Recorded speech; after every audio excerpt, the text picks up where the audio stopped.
va sobretot pensant en noies que han finalitzat els seus estudis, que han d'iniciar la seva trajectòria professional, i els recomanaré que sobretot és important buscar algú que ja estigui en una part professional similar a la que estan cercant i a qui puguin contrastar de dubtes, patiments.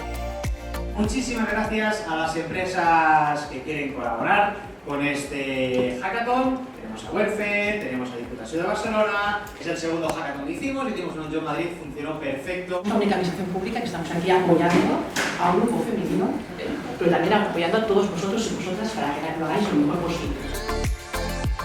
Les persones encara no saben o no se n'adonen que darrere d'aquest procés de quan jo envio el currículum hi ha alguna cosa que en 3 segons és rapidíssima i em descarta o m'accepta, doncs és descobrir de quina manera aquestes ATS les podem aprendre a sortejar per poder arribar fins a l'entrevistador.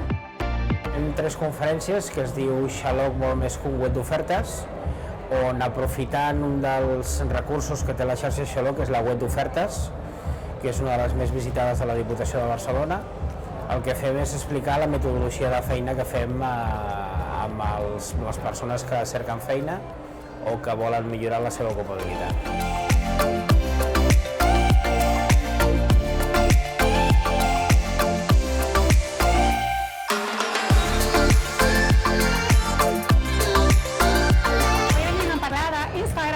LinkedIn i de TikTok per recerca de feina. Saps que el 85% de les ofertes no estan penjades enlloc?